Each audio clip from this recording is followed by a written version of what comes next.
Om Swastiastu. Perkenalkan, sebelum di sini saya akan memulai presentasi, izinkan saya untuk memperkenalkan diri saya. Nama saya Imade Jendra, NPM 18321214 dari Fakultas Ekonomi jurusan Manajemen. Sebelum itu, terima kasih atas perhatiannya kepada Ibu dosen Dr. Niloh Putu Indiani SEMM yang saya hormati. Baik, di sini saya akan memulai presentasi saya dengan membawakan materi tentang strategi pemasaran global. Baik, di sini pemasaran global merupakan langkah suatu perusahaan untuk memasuki pasar global. Jadi suatu perusahaan itu wajib untuk memasuki pasar global karena banyak akan mendapatkan keuntungan yang akan memberikan efek positif terhadap perusahaan tersebut.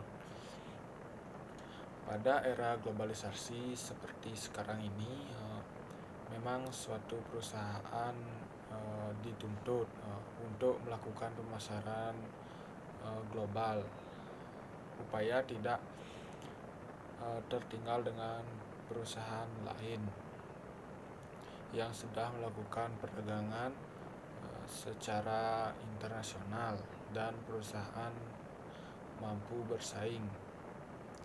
Selain itu, untuk mencapai tujuan perusahaan dalam hal finansial, pemasaran yang dilakukan oleh suatu perusahaan juga harus dapat menjadikan jalan pintu masuk bagi importer dalam memenuhi permintaan barang yang disediakan di negaranya.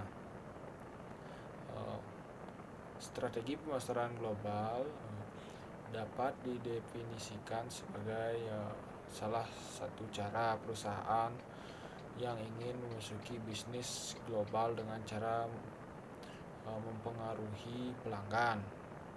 Nah, dalam hal mempengaruhi pelanggan ini harus dengan strategi promosi yang sangat mumpuni dan juga keterkaitan dengan segala aspek yang dapat menunjang promosi ini berhasil ke depannya, yang berasal dari luar negeri skala internasional, supaya pasar luar negeri tertarik terhadap produk yang kita tawarkan dan kita hasilkan. Kagena 1995 mendefinisikannya sebagai proses memfokuskan sumber daya manusia,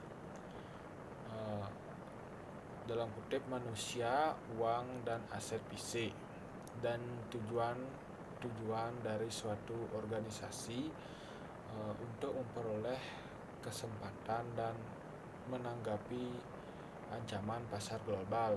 Dalam hal ini ancaman pasar global sangat ditakuti oleh para investor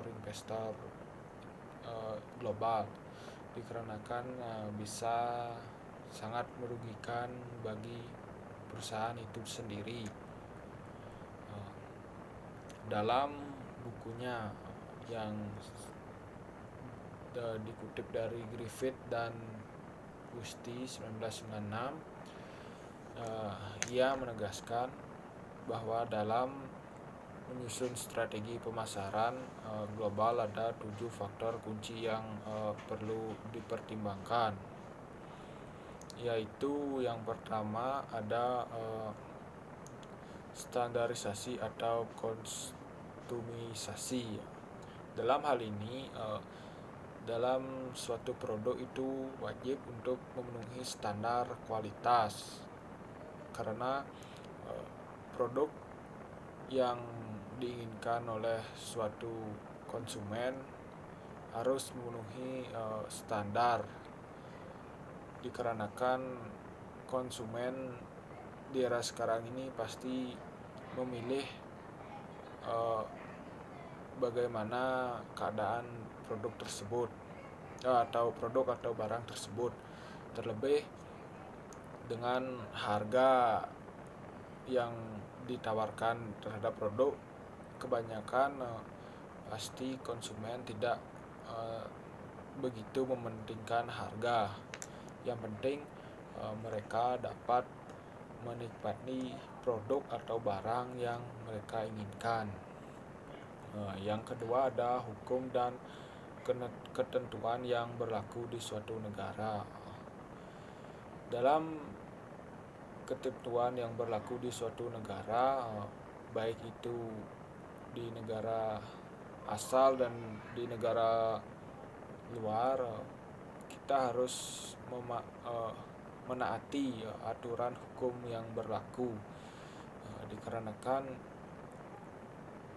dalam hal pemasaran perlu kita melihat bagaimana kebijakan-kebijakan yang diberikan oleh suatu negara itu agar produk yang kita tawarkan bisa masuk ke pasar luar negeri dan mampu untuk bersaing dengan produk-produk yang memiliki merek dan juga kualitas yang tinggi di suatu negara tersebut. Yang ketiga ada faktor ekonomi. Faktor ekonomi di suatu negara itu sangat mempengaruhi bagaimana produk kita akan laku atau tidak, dikarenakan di setiap negara memiliki faktor ekonomi yang berbeda-beda.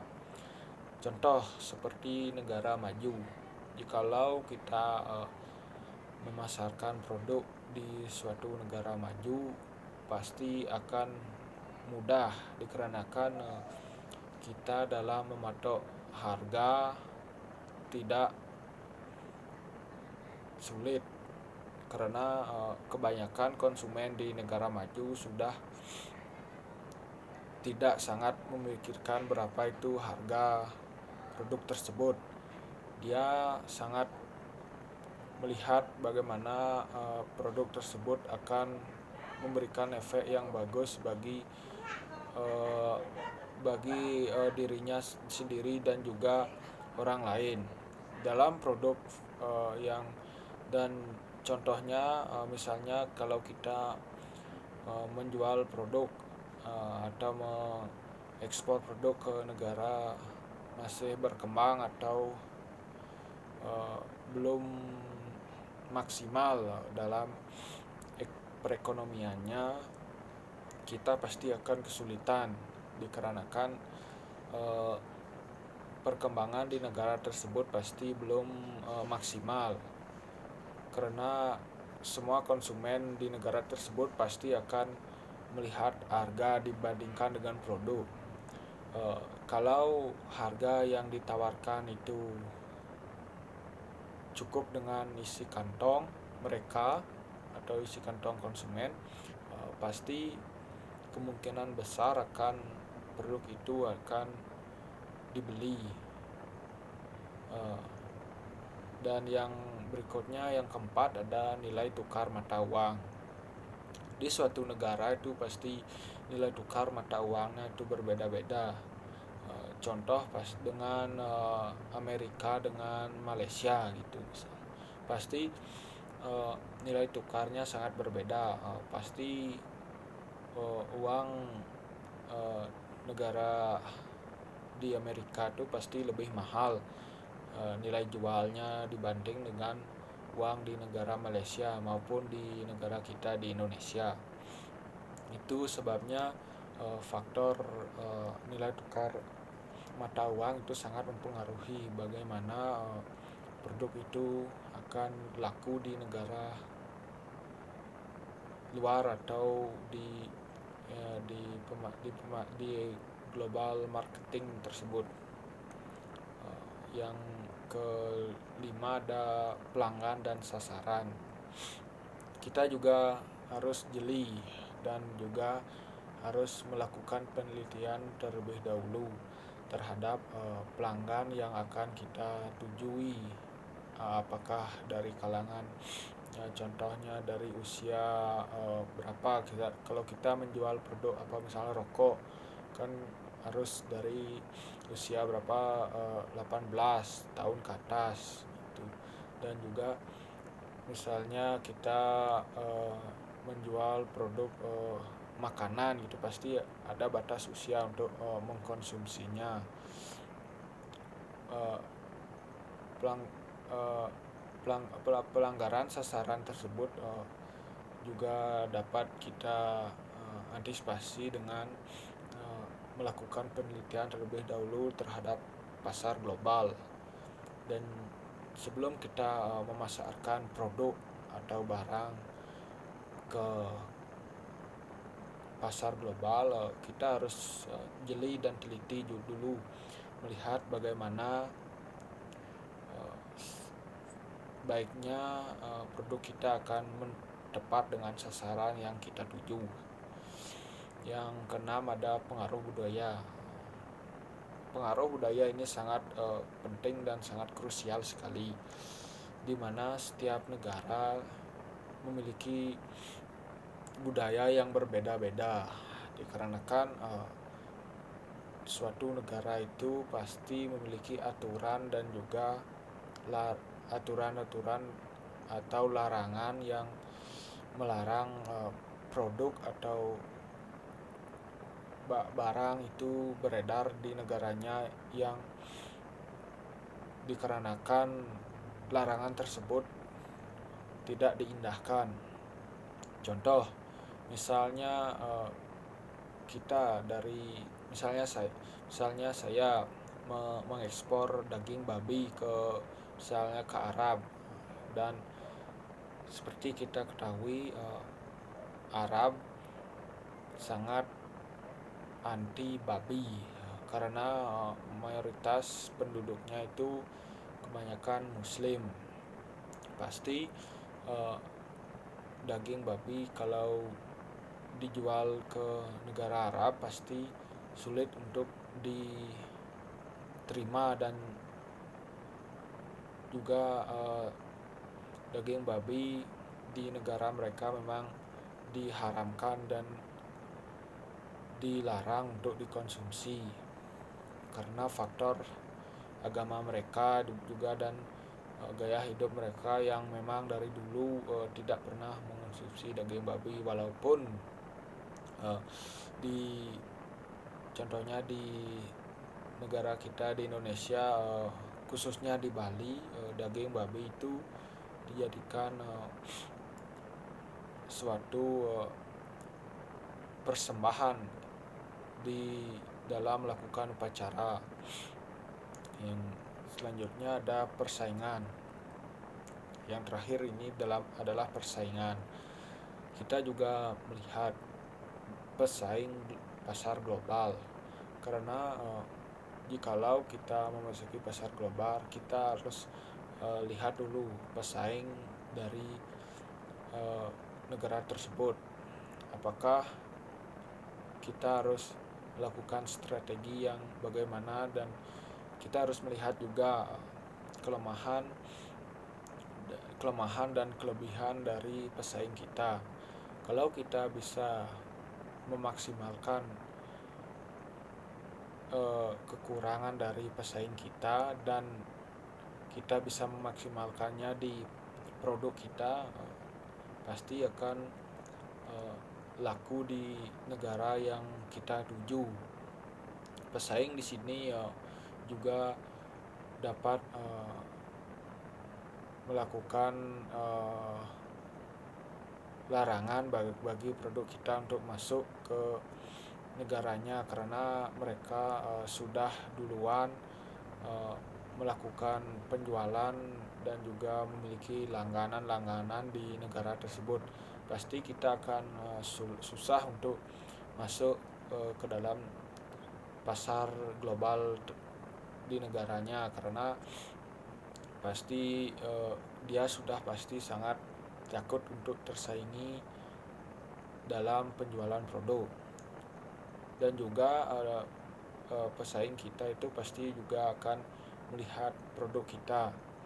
Pasti dia berpikir produk kita sudah berani masuk ke pasarnya, pasti sudah memiliki kualitas dan juga kuantitas melebihi produk dia. Jadi dia pasti akan memikirkan untuk bagaimana cara produk kita itu sulit masuk ke dalam negara tersebut. Dengan berdasarkan faktor kunci tersebut, maka perusahaan dapat mengetahui hal apa yang harus dilakukan dalam melakukan pemasaran global, termasuk langkah apa saja yang akan perusahaan ambil supaya dalam memasarkan suatu produk kita akan lebih efektif dalam melakukan pemasaran global yang kita tuju. Yang selanjutnya ada ekspor. Dalam pasar global, ekspor itu sangat penting bagi suatu negara, di mana di suatu negara kalau sudah bisa melakukan ekspor dan meminimalkan impor, pasti negara tersebut sudah dikatakan negara maju, karena kebutuhan di negara tersebut tidak lagi melihat pasar global dan sudah bisa dilakukan di negara tersebut, sudah tidak tergantung oleh negara luar, dan juga mereka juga akan terus memaksimalkan ekspor. Di sini pengertian ekspor dan istilah-istilah dalam ekspor dapat didefinisikan.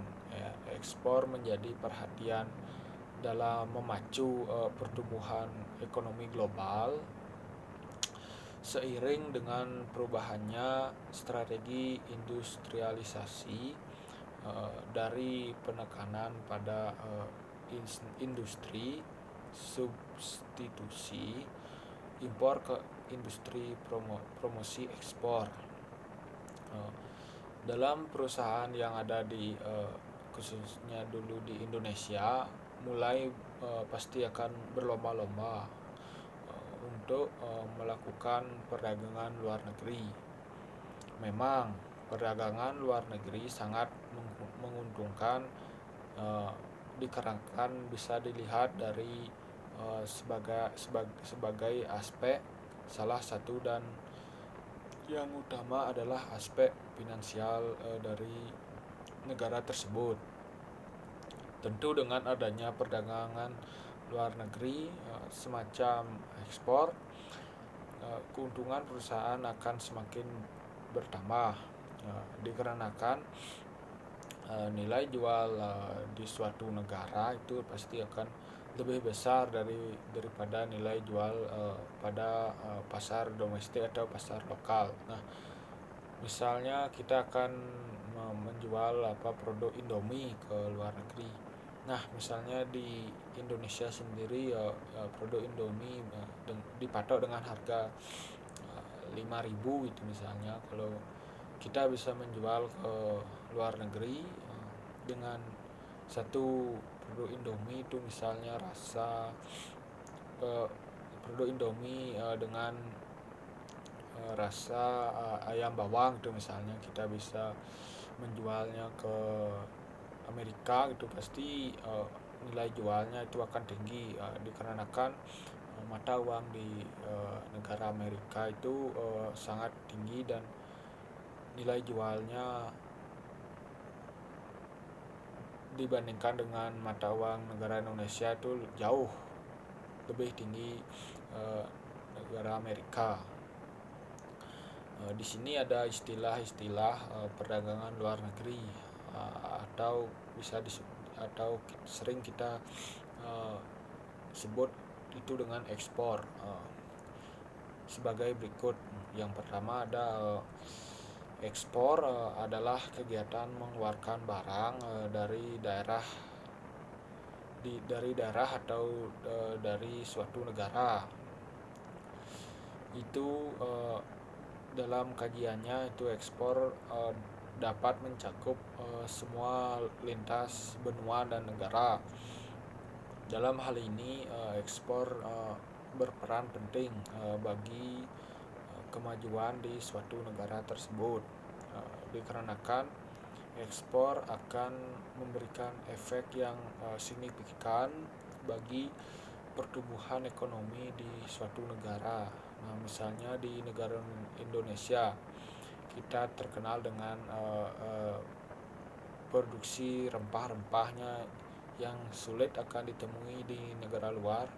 Kalau kita bisa memaksimalkan produksi rempah-rempah yang ada di Indonesia, pasti niscaya Indonesia akan tumbuh dengan cepat sebagai negara maju, dikarenakan kita bisa menyediakan di pasar global itu rempah-rempah hanya bisa diproduksi di Indonesia, dan juga kualitas rempah-rempah yang kita tawarkan itu tidak bisa tersaingi oleh negara luar, karena kalau bisa dikatakan Indonesia adalah penghasil rempah-rempah yang pertama, dikarenakan pada zaman dahulu itu Indonesia dijajah karena akan kaya dengan rempah-rempah yang dimiliki dan tidak dimiliki oleh negara luar. Itu sebabnya penjajah tertarik untuk melakukan kudeta di Indonesia, dan juga bisa kita disebut dengan penjajahan yang bersifat kelangsungan dan butuh berapa waktu untuk Indonesia bisa melakukan kemerdekaan. Yang selanjutnya ada barang ekspor, adalah barang yang dikeluarkan dari suatu negara yang dapat meningkatkan kualitas produk di suatu negara. Itu adalah bisa kita sebut dengan kualitas SDM-nya. Kalau kualitas sumber daya manusia di suatu negara itu sudah sangat tinggi, dapat kita katakan di dalam satu negara itu untuk melakukan ekspor barang itu pasti akan mudah, karena produk atau barang yang ditawarkan sudah sangat mumpuni dan bisa bersaing di negara yang akan kita tuju, dikarenakan tenaga sumber daya manusianya sudah mumpuni untuk menciptakan produk atau barang yang akan masuk ke pasar global. Yang ketiga ada eksportir, adalah orang yang mengeluarkan barang dari suatu negara. Di sini ada banyak kaitannya.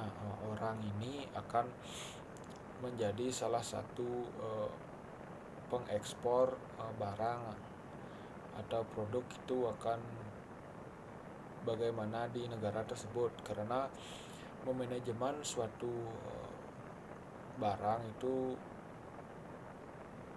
dikatakan sulit, karena suatu manajer itu pasti memiliki ilmu dan pengetahuan yang berbeda-beda. Kalau orang atau pengekspor itu memiliki pengetahuan, misalnya pengetahuan dia dengan terhadap negara Malaysia gitu misalnya, memang cukup tidak bisa diragukan, maka dia pasti akan mudah untuk masuk ke pasar global. dikarenakan pengetahuan dia terhadap negara pasar global yang akan dia tuju itu sudah mumpuni dan tidak bisa diragukan. Yang keempat ada pemberitahuan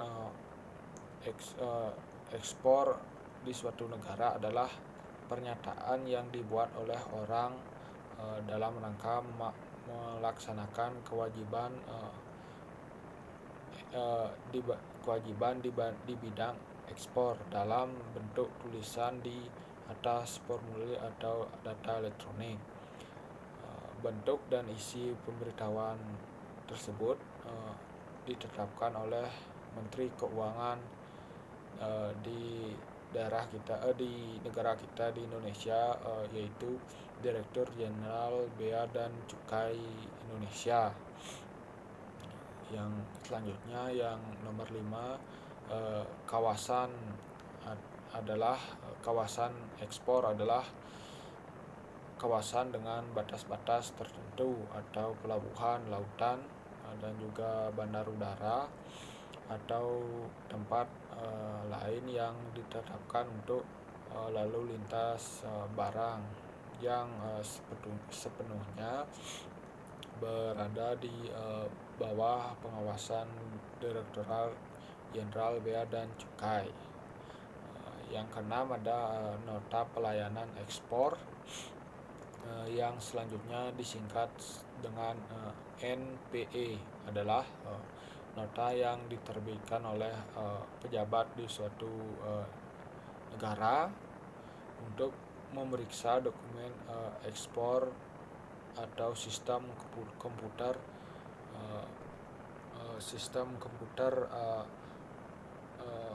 pelayanan atas PEB yang disampaikan untuk melindungi pemasok barang yang akan diekspor ke kawasan negara dan atau pemuatannya ke sarana pengangkutan. Berikut ada dasar-dasar dalam perdagangan luar negeri. Tersebut meliputi yang pertama itu Undang-Undang Nomor 17 tahun 2006 tentang perubahan Undang-Undang Nomor 10 tahun 1996 tentang kepebeanan. Yang kedua ada Peraturan Menteri Keuangan Nomor 145 PMK 04/2007 tentang ketentuan ekspor di suatu negara itu berlanjut. Yang ketiga ada Peraturan Direktur Jenderal Bea dan Cukai Nomor P40/BC/2008 dan juga Nomor P06/BC/2009 tentang tata laksana kepabeanan di bidang ekspor. Peraturan yang terakhir ada Peraturan Direktur Jenderal Bea dan Cukai Nomor P41/BC/2008 tentang pemberitahuan pembiayaan ekspor. Dalam proses ini memang semua diatur dalam ketentuan ekspor, tergantung dari suatu negara pemberlakuan ekspor atau impor barang. Nah, di sini pasti di suatu negara itu memiliki undang-undang yang berbeda-beda dalam melakukan ekspor dan impor. Dikarenakan faktor budaya yang mereka anut itu pasti berbeda-beda. Itu yang menyebabkan ketentuan ekspor itu tergantung dari suatu negara pemberlakuan ekspor impor barang. Aturan-aturan tersebut sudah ditetapkan oleh negara atau pasar global guna mengontrol sistem perdagangan yang berlaku pada negara tersebut. Baik, materi yang selanjutnya ada manfaat ekspor. Di sini dalam suatu perusahaan itu pasti akan mencari dan juga akan melakukan segala hal dalam memanfaatkan barang ekspor. Dalam suatu perdagangan, tentu salah satu yang ingin didapatkan adalah suatu keuntungan atau bisa disebut manfaat dari perdagangan yang dijalankan. Nah, seperti yang dapat kita lihat, bagaimana dalam perdagangan luar negeri tentu sudah memiliki target-target pasar guna memperoleh manfaat yang sudah dipikirkan terlebih dahulu. Adapun manfaat-manfaat yang diperoleh dari ekspor antara lain, yang pertama ada memperluas pasar bagi produk Indonesia. Nah, di sini kita melihat dengan adanya ekspor barang atau produk, tentu produk-produk yang kita hasilkan di negara kita sendiri bisa menjadi lebih luas jangkauannya, sehingga produk Indonesia bisa dikenal di beberapa negara. Nah, di mana memperluas pasar bagi produk Indonesia itu sangat penting, karena seperti yang saya katakan tadi itu pasar global itu sangat memerlukan produk yang memiliki kualitas dan kuantitas. Kebanyakan yang seperti saya katakan tadi itu negara yang sudah maju itu pasti tidak melihat seberapa mahal harga produk atau barang tersebut, tapi mereka pasti akan mementingkan bagaimana kualitas produk atau barang yang ditawarkan. Nah, berikut ada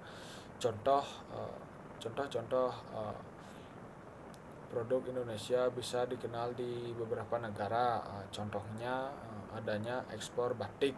Nah, seperti kita ketahui itu batik di negara kita itu sangat bisa dijadikan suatu kelebihan bagi negara kita itu, karena salah satu pemproduksi batik terbagus itu adalah Indonesia, dan juga banyak kebanyakan di negara kita itu orang-orangnya itu seperti contohnya orang Jawa itu berprofesi sebagai pembatik. Adanya ekspor batik akan membuat batik terkenal di beberapa negara importer batik, sehingga pasar bagi produk Indonesia itu bisa tersedia di luar negeri. Yang berikutnya ada yang nomor 2, ada penambahan devisa negara. Perdagangan antar negara itu memungkinkan eksportir Indonesia untuk menjual barang kepada masyarakat luar negeri. Transaksi ini dapat menambah penerimaan devisa negara. Dengan demikian, negara bertambah karena devisa merupakan salah satu sumber penerimaan negara. Yang tertinggi itu yang tertinggi yang dapat kita manfaatkan adalah penambahan devisa, karena masih bisa dikatakan negara kita itu masih kurang adanya proses ekspor barang, dan lebih banyak kita mengimpor barang daripada ekspor.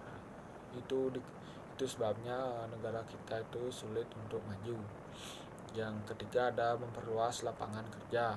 Nah, Dalam faktor-faktor berikut, faktor-faktor yang tadi, hal yang sangat penting itu adalah, yang menurut saya itu adalah memperluas lapangan kerja, di mana dengan adanya ekspor tentu kebutuhan pasar meningkat dengan adanya peningkatan permintaan pasar, di mana kalau permintaan pasar itu meningkat pasti produksi barang itu akan juga meningkat. Nah, di situ akan membutuhkan tenaga kerja lebih banyak dari sebelumnya. Nah, pasar akan semakin membutuhkan tenaga kerja yang lebih banyak di dalam negara untuk memenuhi permintaan pasar. Sehingga hal ini tentu akan memperluas lapangan kerja di suatu negara itu, karena begitu kesempatan kerja akan semakin luas untuk masyarakat.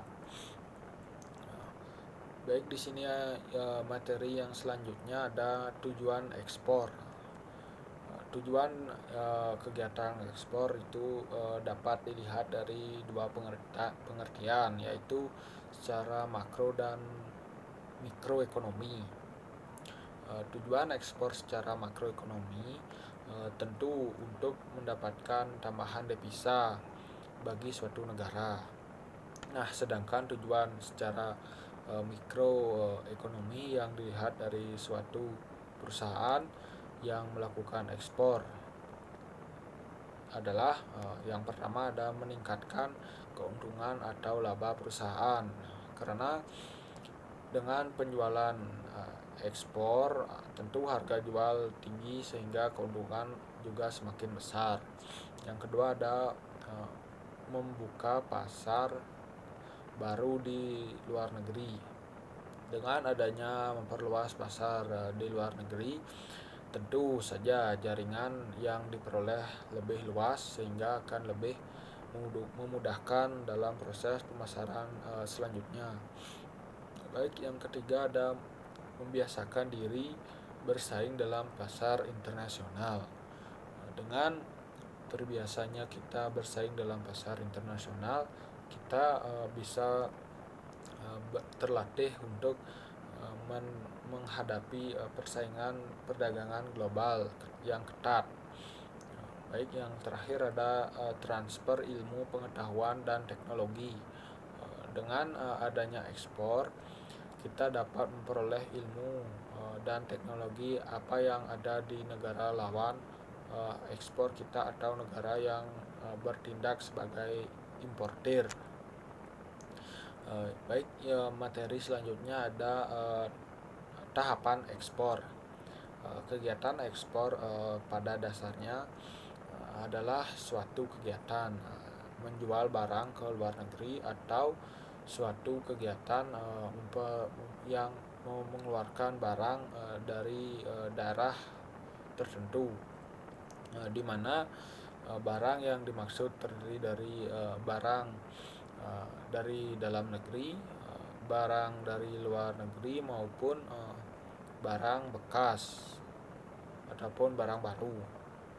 Hal ini diatur dalam peraturan pemerintah Republik Indonesia yang di dalamnya berisi Undang-Undang KPBN nomor 17 tahun 2006. Strategi ekspor ini bisa digunakan oleh perusahaan dengan skala bisnis kecil sampai menengah sebagai strategi utama untuk bersaing di tingkat internasional. Dalam terjadinya transaksi ekspor pada umumnya melalui 5 tahapan, yaitu promosi, inquiry, overseas, order sheet, dan kontrak dagang ekspor. Promosi merupakan bentuk penawaran atas barang produk yang dihasilkan perusahaan kepada calon buyer yang menjadi segmentasi pasar. Inquiry yaitu surat atau balasan dari calon importir yang menunjukkan ketertarikan atas suatu barang yang dipromosikan. Dengan adanya inquiry tersebut berarti telah ada minat dari calon importir akan barang yang ditawarkan. Calon importir mengirimkan query guna memperoleh keterangan lebih lanjut mengenai harga barang, mutu barang, contohnya itu barang serta contoh barang serta apa saja informasi yang dibutuhkan calon importir mengenai barang yang dipromosikan. Penyampaian query ini dapat dilakukan melalui faksimilis surat langsung atau bahkan percakapan langsung antara calon importir eksportir. Yang selanjutnya ada oversheet, merupakan salah satu dokumen yang sangat menentukan dalam suatu proses transaksi ekspor. Oversheet merupakan suatu dokumen yang dikeluarkan oleh eksportir guna menganggapi permintaan calon importir yang berisi surat penawaran harga dan kesanggupan dari eksportir untuk melayani permintaan dari calon importir. Biasanya dengan pengajuan beberapa syarat, harga, waktu penyerahan dan proses pembayaran yang telah ditentukan oleh eksportir lengkap kepada calon importir supaya dapat menjadikan referensi untuk mengambil keputusan dalam menentukan arah yang akan dipesan. Setelah oversheet ini disetujui oleh calon importir, maka akan menuju terjadinya suatu proses kesepakatan jual beli yang akan meningkatkan kedua belah pihak secara hukum dan bisa dipertanggungjawabkan. Yang selanjutnya ada order sheet, merupakan surat persetujuan dari calon importir atas barang yang ditawarkan. Eksportir atau order sheet dikeluarkan setelah oversheet. Order sheet berisi tentang jumlah barang, kualitas yang diminta, waktu penyerahan dan persyaratan lain yang telah diminta calon importir. Dengan keluarnya order sheet ini, maka secara hukum telah terjadi kontrak perdagangan atau kontrak dagang. Setelah langkah-langkah tersebut diselesaikan, dapat yang terakhir adalah terjadinya kontrak dagang. Kontrak dagang ini timbul dengan mengacu pada kesepakatan dari klausul yang timbul dari langkah-langkah sebelumnya. Maka dari itu isi dari kontrak dagang itu sendiri suatu kesepakatan yang berupa persyaratan yang diminta dari masing-masing pihak dan bersifat mengikat diri untuk melaksanakan kewajiban yang ditimbulkan di dalam kontrak dagang. Ada 3 asas yang harus ada, yaitu yang pertama ada asas konsensus. Di sini asas konsensus itu kesepakatan yang timbul dari kedua belah pihak secara sukarela. Yang kedua ada asas obligator. Di sini asas obligator itu mengingat kedua belah pihak untuk menjalankan semua hak dan kewajiban masing-masing. Asas peneliti, pihak yang melanggar klausul dalam kontrak dagang harus bersedia memberikan ganti rugi kepada pihak lain jika tidak melaksanakan kewajiban yang telah ditentukan dan menjadi tanggung jawabnya. Berikut ada materi yang saya sampaikan, ada cara memasuki pasar global. Dapat kita katakan yaitu cara untuk memasuki pasar global itu sangat penting, dikarenakan pasar global selalu menjadi incaran bagi para pengusaha saat ini. Hal ini memang sangat potensial sekali, mengingat pasar yang sangat luas dan sangat menjanjikan bagi seorang pengusaha dalam memasuki pasar global. Dengan memasukinya suatu produk ke pasar internasional, tentu keuntungan sangat mudah untuk diperoleh. Selain itu, tujuan perusahaan akan terasa lebih dapat dicapai hal yang terbukti dari harga yang ditawarkan di pasar internasional tentu lebih tinggi dibandingkan pasar domestik. Namun semua itu tidak bisa diperoleh dengan mudah. Semua perlu proses yang tidak mudah untuk menjadi seorang pembisnis global. Dikarenakan dalam memasuki pasar global perlu adanya tahapan-tahapan maupun cara yang harus ditempuh supaya lebih efektif. Langkah-langkah yang harus dilakukan antara lain adalah yang pertama ada menganalisa lingkungan internasional. Seperti saya katakan tadi, itu kita harus terlebih dahulu itu meneliti lingkungan pasar internasional. Dengan adanya analisa lingkungan internasional, maka perusahaan akan lebih tahu peluang apa yang ada pada calon negara yang perusahaan akan tuju.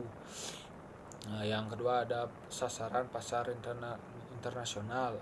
Dengan pemantapan pasar yang akan dituju, maka kegiatan pemasaran global akan lebih efektif daripada perusahaan harus menuju semua pasar yang belum jelas permintaan barang yang akan ditawarkan. Yang ketiga ada program pemasar. Program pemasar di sini harus dirancang sedemikian rupa sebelum terjun ke dalam pemasar global. Hal ini dilakukan supaya semua yang dilakukan lebih terarah pada tujuan suatu perusahaan. Program pemasaran internasional meliputi produk, promosi, harga, dan distribusi yang menyangkut pertimbangan antara persoalan standarisasi atau adaptasi terdapat kehidupan negara tujuan. Berikutnya ada nomor 4, yaitu penetapan tujuan dan kebijakan. Hal ini dilakukan dengan maksud untuk memudahkan dalam suatu organisasi sebelum menjadi kontrak dagang. Evaluasi dan pengendalian hal ini dimaksudkan supaya ada peningkatan setiap apa yang telah dilakukan perusahaan, karena dengan adanya evaluasi ini pasti ada solusi pula yang muncul apabila terjadi suatu kesalahan, baik itu internal atau maupun itu kesalahan ekstern perusahaan. Yang berikutnya ada materi yang dapat saya sampaikan, yaitu hambatan pemasaran global. Pasti dalam hal pemasaran global itu akan ditemukan adanya hambatan-hambatan. Dalam pemasaran global, tidak semuanya yang kita harapkan bisa berjalan dengan mulus. Pemasaran global seperti juga hal lain dalam perdagangan juga melalui banyak hambatan. Hambatan sering dianggap masalah yang tidak mungkin bisa diatasi dalam waktu instan, karena memang hambatan juga berkembang seiring dengan perkembangannya pula. Perdagangan yang telah dijalankan pada suatu negara, hambatan tersebut terbagi dalam dua masalah kelompok, yaitu yang pertama ada eksternal. Masalah eksternal perusahaan merupakan masalah yang muncul dari eksternal perusahaan yang dapat menghambat terjadinya proses pemasaran global. Antara lain meliputi yang pertama ada sistem quota dan kondisi hubungan perdagangan dengan negara lain. Keinginan eksportir dan importir untuk mencari pemeliharaan atau peningkatan hubungan dagang dengan sesamanya juga tergantung pada kondisi negara kedua belah pihak yang bersangkutan. Bila mana terdapat pembatasan seperti ketentuan kuota barang dan juga kuota negara, maka upaya peningkatan transaksi itu pasti akan saling menguntungkan, tidak sepenuhnya dapat terlaksana. Upaya yang dapat dilakukan oleh setiap negara adalah dengan meningkatkan hubungan antar negara, baik yang bersifat bilateral, multilateral, regional maupun internasional. guna menciptakan suatu aturan dalam hal pembatasan barang atau kuota bagi transaksi perdagangan. Hal ini membuktikan bahwa pembatasan terhadap barang-barang yang masuk ke suatu negara serta hubungan antara negara tempat terjadinya perdagangan menjadi faktor penentu kelancaran proses ekspor impor. Yang selanjutnya ada keterkaitan dalam keanggotaan organisasi internasional. Keikutsertaan suatu negara dalam organisasi internasional dimaksud untuk mengatur stabilitas harga barang ekspor di pasar internasional. Namun terlepas dari manfaat barang ekspor di pasar internasional, namun terlepas diperolehnya dari keanggotaan organisasi tersebut. Keanggotaan di dalamnya tak jarang merupakan penghambat untuk dapat melakukan tindakan tertentu bagi peningkat transaksi komoditi yang bersangkutan, seperti contoh ICO dengan kuota kopi serta menentukan harga yang lebih bersaing yang sering dihadapi oleh anggota yang bisa anggota OPEC, yaitu OPEC itu. Yang ketiga ada kurangnya pemahaman akan ketersediaan kemudahan internasional. Kemudahan internasional seperti ASEAN Friends Trial to Trading Arrangement yang menyediakan kemudahan tarif sangat berguna bagi pengembangan perdagangan antara negara ASEAN. Yang selanjutnya ada pemasaran. Faktor yang perlu dipertimbangkan dalam masalah ongkos adalah ke negara mana barang akan dipasarkan untuk mendapatkan harga sebaik-baiknya. Sebaliknya bagi importir, yang penting diketahui adalah dari mana barang-barang tersebut tertentu sebaiknya adalah impor memperoleh kondisi pembayaran yang lebih baik dalam menetapkan harga komoditi ekspor dan konsep pemasarannya. Eksportir perlu mengetahui apakah dapat bersaing dalam penjualan di luar negeri. Yang berikutnya dalam aspek internalnya, masalah yang bersifat internal adalah masalah yang berasal dari internal perusahaan itu sendiri. Masalah tersebut antara lain adalah sebagai berikut. Yang pertama, masalah itu pembiayaan. Transaksi merupakan masalah yang penting yang tidak jarang dihadapi oleh para pengusaha. Eksportir dan importir kita biasanya masalah yang dihadapi adalah antara lain ketercukupan akan dana fasilitas, pembiayaan dana yang dapat diperoleh serta bagaimana cara memperolehnya. Yang kedua ada kebijakan dalam melaksanakan ekspor impor. Kelancaran transaksi ekspor impor sangat tergantung pada peraturan-peraturan yang mendasarinya. Peraturan-peraturan yang apabila sering diubah dapat menghubungkan dan menimbulkan salah pengertian dan kekeliruan baik di pihak pengusaha di dalam negeri maupun pengusaha di luar negeri. Yang selanjutnya ada kekurangan sempurnaan dalam mempersiapkan barang, khusus dalam transaksi ekspor. Kurang mampunya eksportir dalam menanggulangi penyiapan barang dapat menimbulkan akibat yang tidak baik bagi kelangsungan hubungan antara transaksi dengan rekan negara luar. Nah, di sini dapat saya katakan itu ekspor di suatu negara itu sangat penting karena baik bagi negara dan juga masyarakat akan bersifat positif, karena terlebih bagi suatu negara akan meningkatkan devisa untuk memajukan suatu negara, dan juga untuk masyarakat juga akan menambah lapangan kerja yang ada di masyarakat tersebut. Nah, demikian presentasi yang dapat saya sampaikan. Jika ada salah kata atau penyampaian yang kurang baik dari saya mohon untuk permaklumannya. Baik, presentasi kali ini saya tutup. Saya akhiri dengan Prama Santi.